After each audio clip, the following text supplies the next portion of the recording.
42 million Americans are set to be impacted by this when this expires. It's going to put even more stress on families who are already struggling to make ends meet. And some of those people who get SNAP benefits, so let's actually break down and explain this to you. They get on average about $187 a month. This was in 2024. 73% live below the poverty line, which means making $32,150 or less per year for a family of four. This isn't the only group, however, who's going to be hurt by this. Over 1 million veterans will also be affected. Our Malcolm Johnson is joining us live with a closer look at that part of the story for us tonight. Malcolm. Colton, we know that there are more than 1.2 million Americans across the country that may lose their food assistance. Some of them living right here in Boston. And they will lose it unless the government passes a short-term funding bill. I can't afford food with the prices of rent and the food itself, so it helps me get by. It's still not enough. Mark fought for our country in the Army. Persian Gulf. It was SEALs. So too did Brian Frank.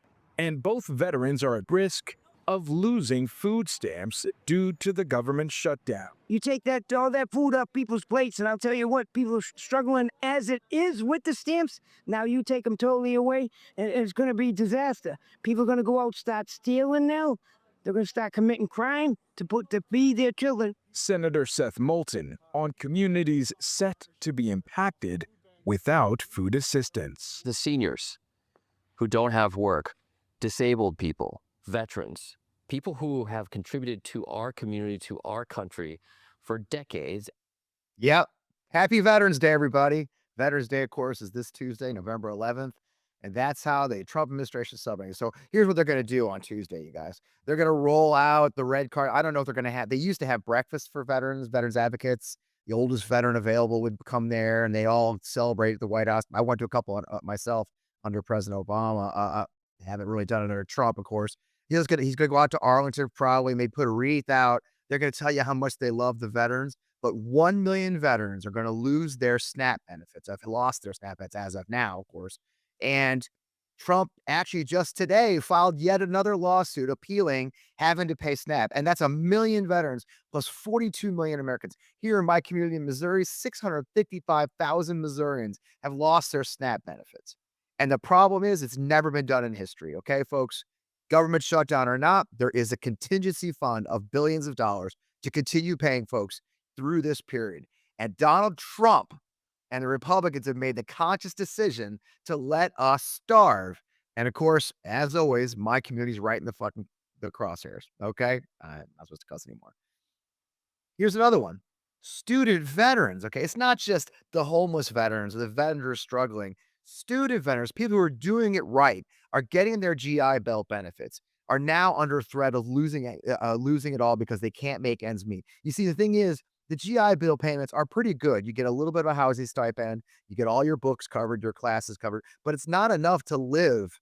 So many of our student veterans, people are trying to make their lives better after serving our country, rely on SNAP as well. How much money is SNAP benefits? $187 a month or so. Okay. We're talking nothing. It's a piddly amount of money, but it's just enough for many of these men and women to eat and survive. And look, they're going to tell you how much they love veterans. It's the one thing they keep telling us. But as we approach Veterans Day, let's tell the truth about what's really going on for our veterans. And we got a great guest today to talk about what's happening to our government employees, 30% of which are veterans or more. Okay. But we're going to first talk about just how much they've been assaulted, because I want you to go into this Veterans Day weekend as you see the sales, you see the bloomin' onions for free, you see the ceremonies where local governments. I went to one here in beautiful Wildwood, Missouri. It was a very lovely ceremony put on by Mayor Joe Garitano, a great guy. It was a lovely ceremony. I was proud to be a part of it. You got a cool hat. But as you watch those unfold, I want you to also remember what's really going on up in Washington. Because the truth of the matter is, they're doing everything they can to tear down veterans' health care, tear down the VA, take away our benefits. Why? Let's talk shutdown. Believe it or not, the Trump administration and our Secretary Doug Collins went to the VAs. So the way it works is if you get rejected for a VA benefits appeal, say you had cancer and you're trying to tie it, you believe it's tied to your military service, you apply for those benefits. If they're rejected, there's a court of appeals. There's an entire judicial system designed for the Veterans Court of Appeals and claims. Collins and the VA wanted to pause that immediately and stop doing it. They wanted to stop taking care of veterans who've been waiting sometimes years and years for their court dates, their claims appeals to be done. And he stopped it because he was trying to claim that the lawyers at the VA who process those claims, they're not actually under the law capable of continuing to work. So they actually went and they had to get an appeals judge to turn it back and say, no, that's how much they love us veterans. But that's not the only thing that Doug Collins has done, because another thing they've done that affects all of us is this one. Back in August, when they terminated all of the contracts for VA employees that are union members, 377,000 plus members of the American Federation of Government Employees and several other unions they just simply announced no more for you, kicked them out of their offices on VA property where they negotiated, set them all back to where it is insanity. And they just did it, saying they're literally trying to say it has to do with national security. Okay, when the truth is this is an anti-union, anti-veteran, anti-collective bargaining, anti-everything that makes us a better country administration. And they'll do whatever they need to do, whatever they can do to take money back from the least of us. And that's what makes me the angriest, folks, and should make you the angriest. You know, my team and I, we had a food drive the other day, and we brought in over 368 pounds of food for a local food bank here in Baldwin, Missouri. 2 tons of food. It won't be enough.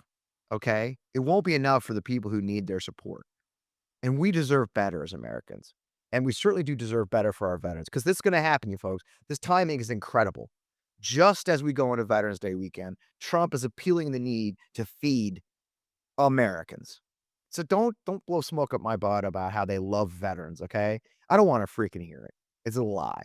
And you need to tell your Republican friends, and you need to tell your people on the fence, the real truth is Trump is fighting to not feed 1 million veterans. Trump is fighting to feed veterans who are doing better in their lives and using the GI Bill to go to college. Trump is fighting to strip bargaining contracts, union contracts, so that he can just fire people at will. Trump is working to keep us from getting our benefits. That is what the Trump administration is doing. And every single member of the Republican Doormat Congress who refuses to even go to work. I'd love to call my congressman, okay? You won't get hold of her because she's not at work. They won't hold hearings about this because they're not even in Washington, D.C. Mike Johnson sent them home. They're not going to be able to investigate these assaults on our rights because they don't care. They don't care. As long as he wins the news cycle, as long as he can do what he wants, Donald Trump and the Doormat Congress simply don't care. You know, it's funny. Harry Truman had the do nothing Republican Congress. I call this the Doormat Republican Congress, because all it is a place where Donald Trump and Stephen Miller and Russell Vought and Doug Collins and Pete Hegseth, they wipe their feet as they go on with their lives, not even breaking stride by Congress giving up their Article 1 duties. So, it's a lot to talk about in this show. I appreciate you guys being here. As you know, I am Fred Wellman. I'm host of On Democracy FP1. You're right here on the On Democracy channel, right here on Midas Touch Network every Friday night at 7 p.m. I've got a great guest with President Everett Kelly, the president of the AFGE, which is, of course, the Association of Government Employees, Federal Government Employees. AFGE is the largest employee of federal government employees. So I'm thrilled to have Everett on the show. So you know what? Let's get on with it. I'm proud to have you here. I look forward to hanging out with you. Thanks for being here.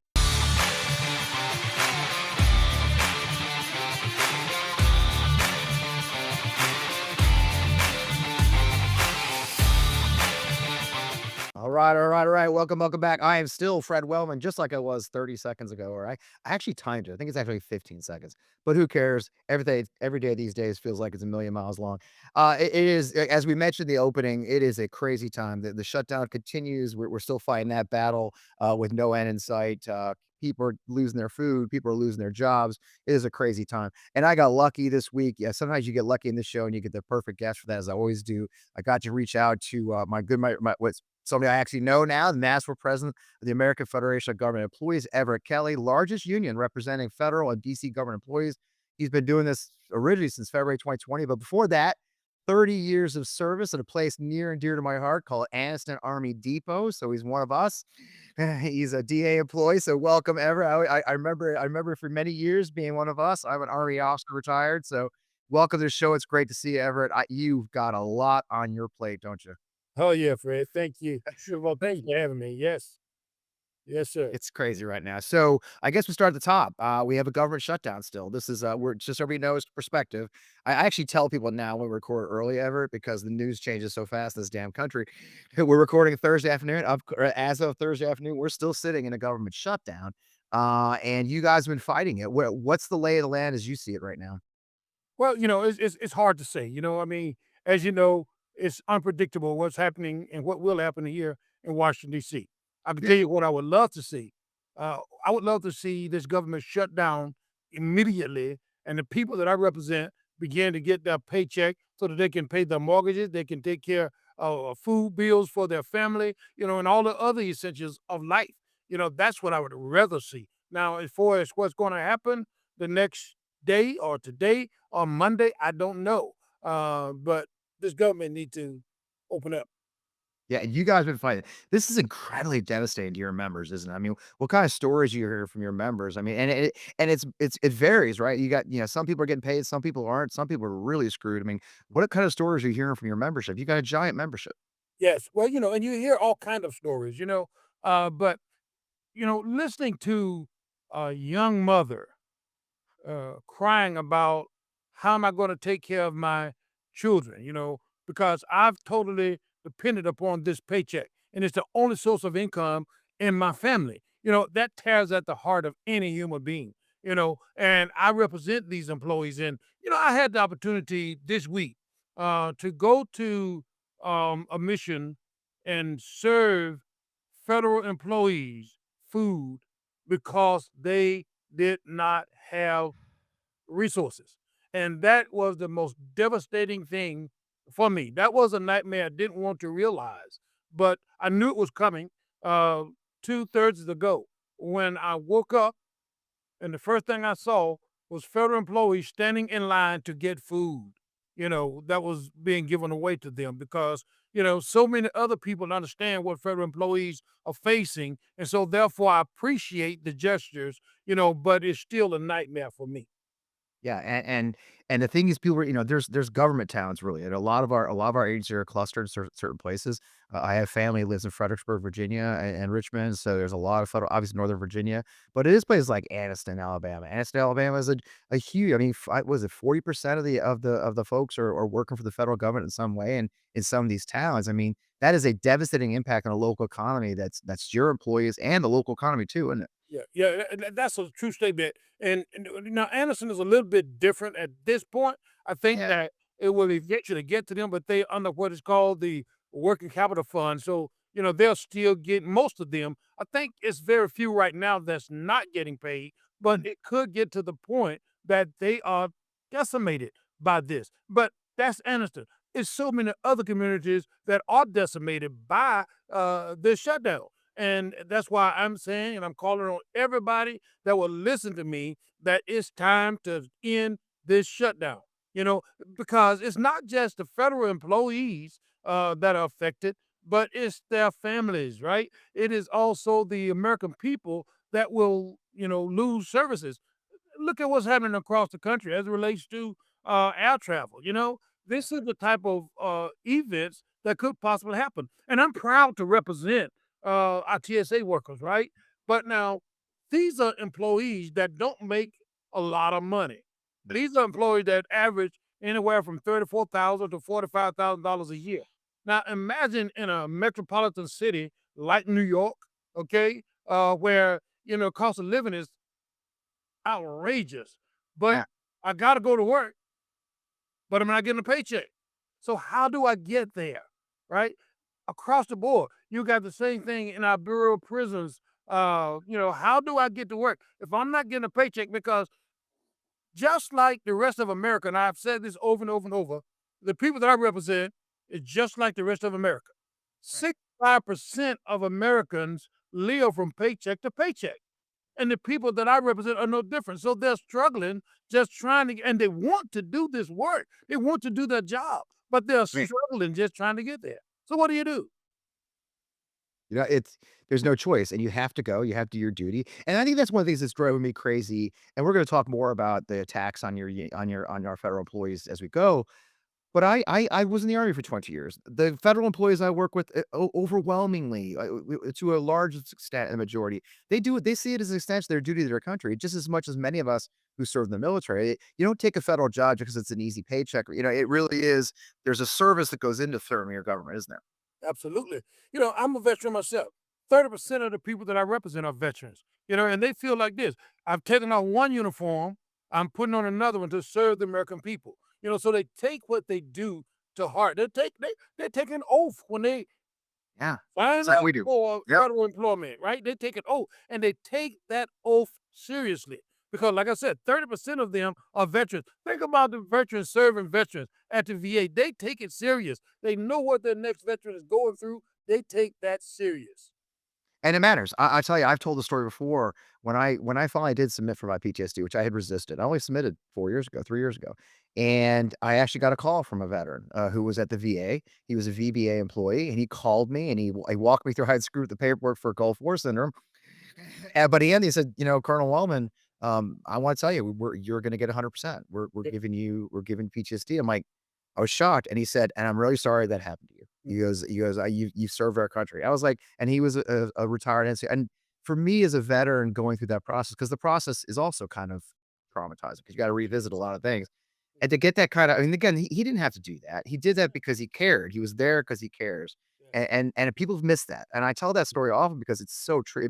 It meant a lot to me, and I'm an old Yeah. son of a bitch. I'm 60, but it still mattered to me. Yeah. Now you've got another battle you're fighting at the same time, because the Trump administration, Russell Vought and those guys have also tried to use this opportunity to furlough illegally and lay off many of your members of TUA's employees. And you have been fighting that in court, haven't you? Yeah, our legal team has been fighting that in court, and we fighting that because we believe that it's right. We believe that we're on the right side of this. They think that that's illegal. I can't give you a whole lot of details about it because I leave that to my legal team to handle. But we believe that it's illegal, and we will fight every action that this administration or any administration take that violates the law or any rule or any regulation. So Yeah. that's where we are.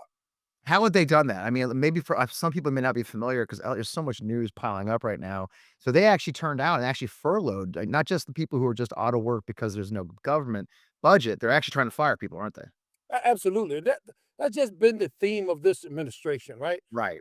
Just do it, and we'll fight them out. May or may not be legal, right? Yeah, Yeah. it don't have to be legal. They never even. I don't believe they even think whether or not it's legal. They just do it, and that's been the essence of what we've been dealing with for the last 9 months.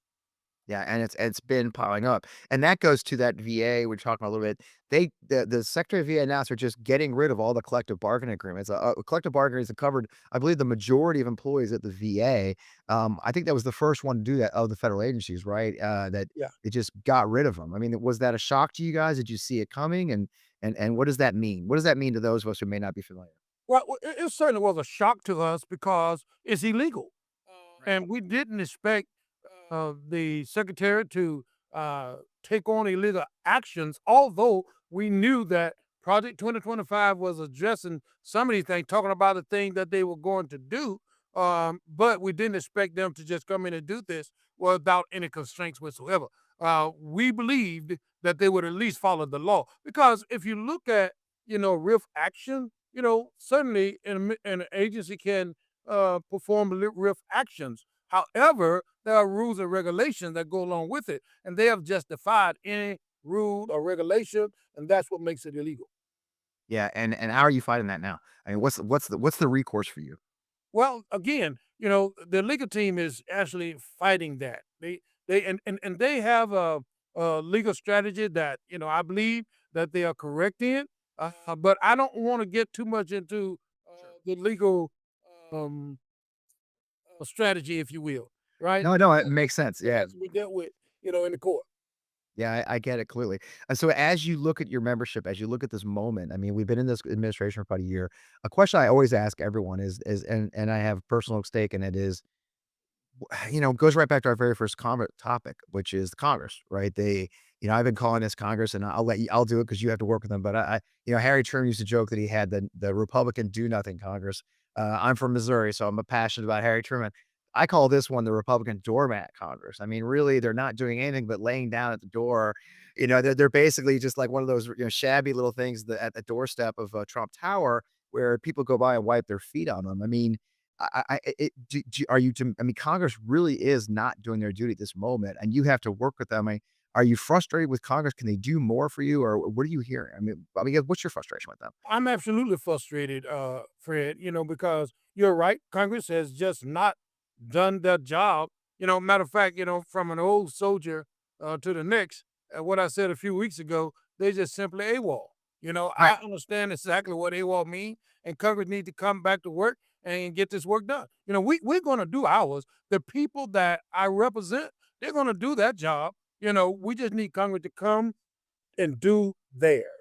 Have you ever found like the perfect thing online that will just make you look spectacular and fit your house, or it just clicks, right? And you click on the price and then pass out.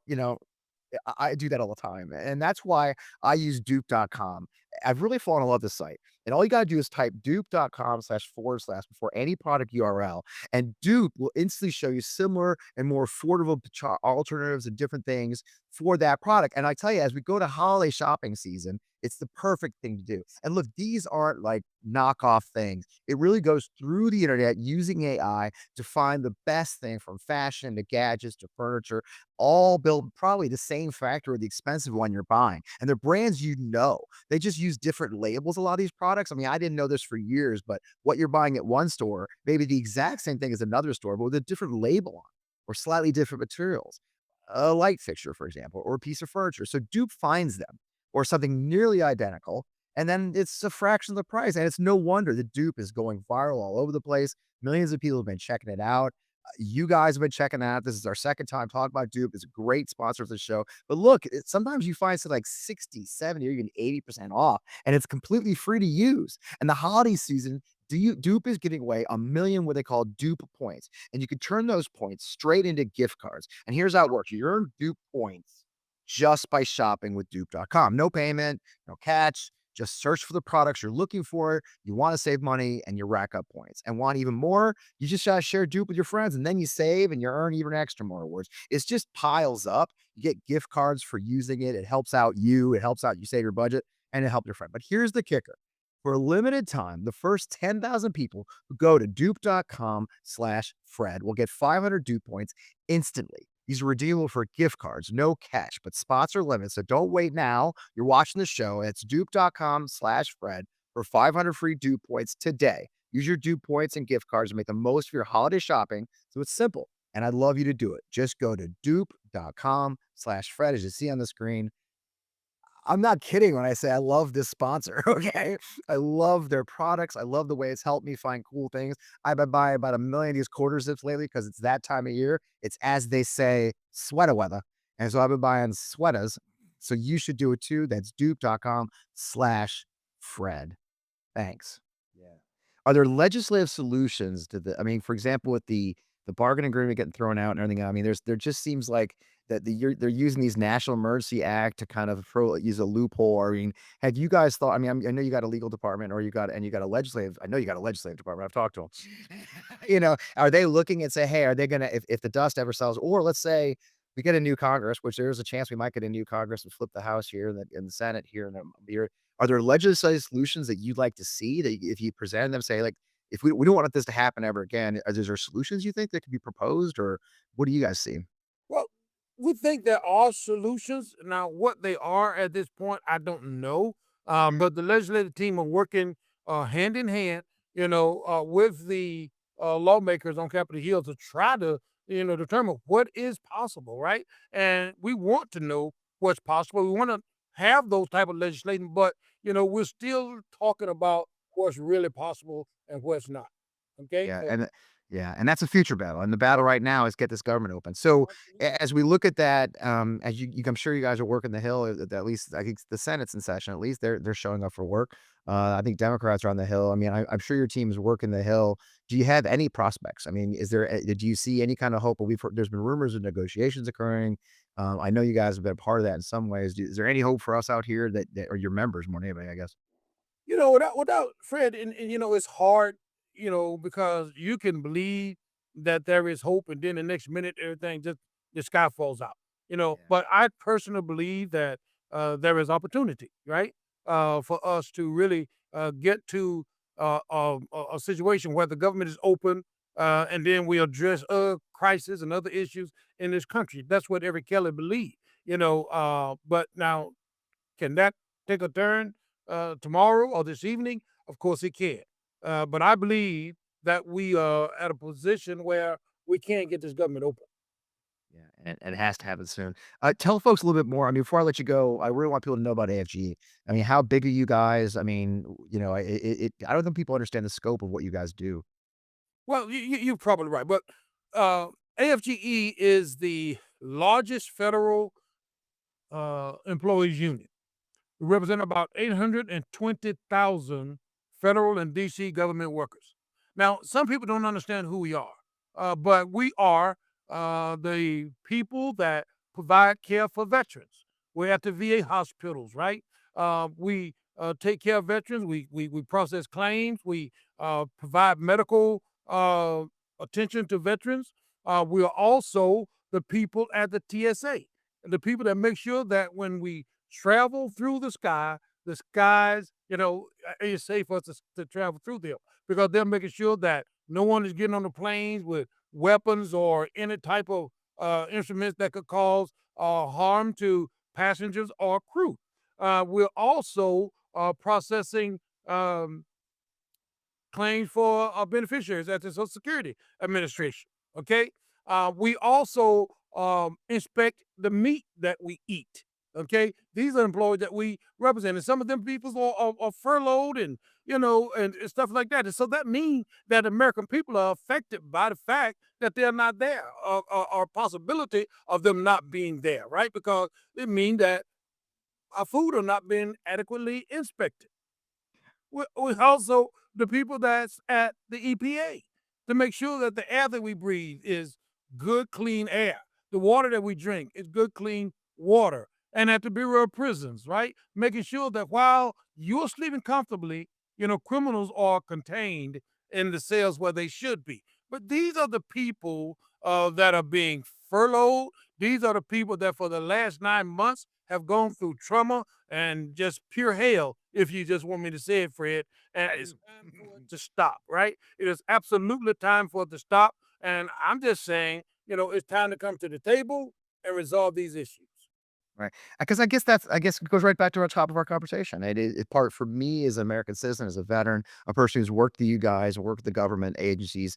It is frustrating to me to see them smeared. It's got to be demoralizing. I mean, taking all the stuff we just talked about, the current events, but you're right. You went back the 9 months. It must be demoralizing and incredibly frustrating for the good people who do work for these jobs to constantly be smeared as bureaucrats or unnecessary, or seeing members of the Trump administration, even the Republican Party, just kind of literally just smearing their names about how they're not important. This is important work. I mean, the federal government, look, nothing's perfect. We're not, I think you and I have talked. I think we talked in Unite the Right. Yeah. So those who know, Everett helped us at the Unite for Veterans rally back in June. eh, These aren't jobs, or these aren't toss-off jobs, right? Everything could be fixed. I mean, the VA is not perfect. Nothing's perfect.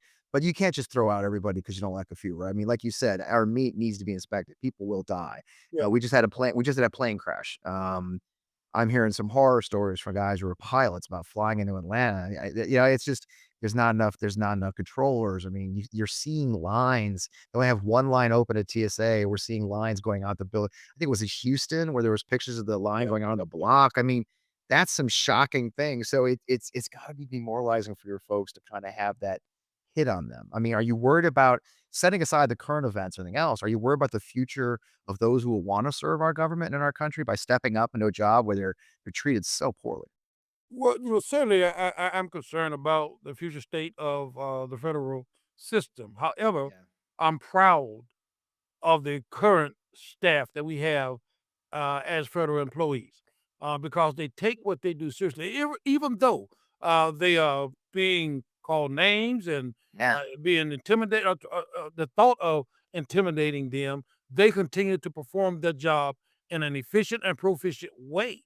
And that makes me proud. That made me proud to know that these are the people that I represent. Even though they're being called names, they know they're coming in and they're serving the American people, and they're going to do that with pride. That's why I represent these employees. Yeah. That's a great place to wrap things up. I mean, and that is the thing. I mean, anybody knows my father was a World War II Marine veteran. He was laid off from an insurance job at the ripe old age of 44 and got himself a job at the Defense Logistics Agency here in St. Mm. Louis All right. and was able to provide for his family. And he loved the work. He used to joke he was a Terminator. He was a contract terminator. As a dad, you're like, he was in his 70s, like you are, it's not, I mean, it sounds cool, but you're 70. But yeah, but he did. He worked for 20 years in the United States government, and he was proud of that. I mean, and it's funny of his lifetime of service, it was his time at DLA and his Marine service, and he had a whole career between that.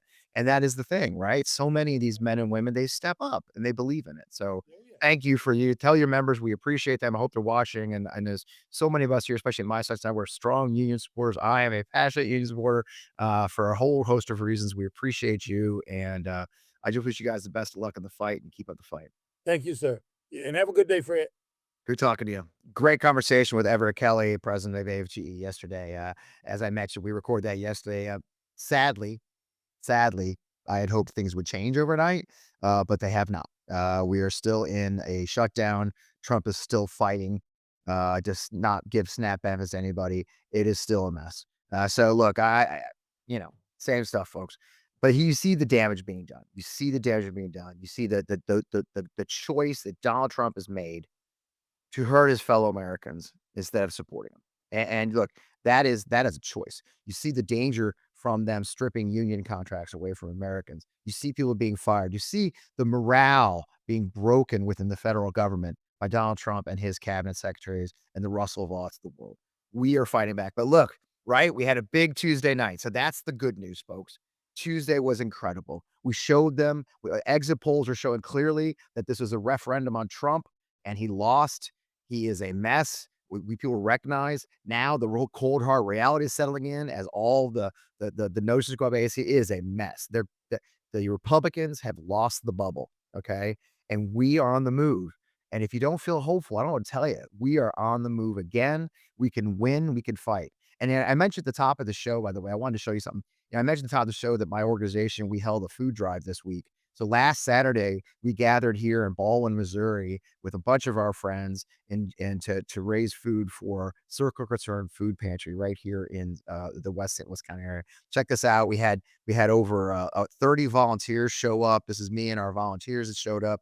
We had an amazing day. We brought in over 2,000 pounds, or excuse me, 4,368 pounds of food for the Circle Concern Food Pantry. They were shocked. We did this in 2 hours. 2 hours. So many people came in from our community to give food to Circle Concern Food Pantry that we filled it in 2 hours. We brought in 2 tons of food. It took 3 trips of those vans, two vans coming back to get all the food that the good people of this region brought for Circle Concern Food Pantry to help those in need of our community. And I'm so proud that we're able to do that because that's how we show those in power. We show the Republicans that we'll take care of ourselves. We'll take care of our community. And that's how you do it. So I'm so very proud, and I appreciate everyone who participated in that. I'm so very proud of you all who watched this show and participate in it. I hope you'll subscribe to our Substack. It's fpwellman.substack.com. It's free to subscribe, completely free. Just sign up. You'll hear about all of my work that I'm doing, including this work and my other job that I've got separate from this one.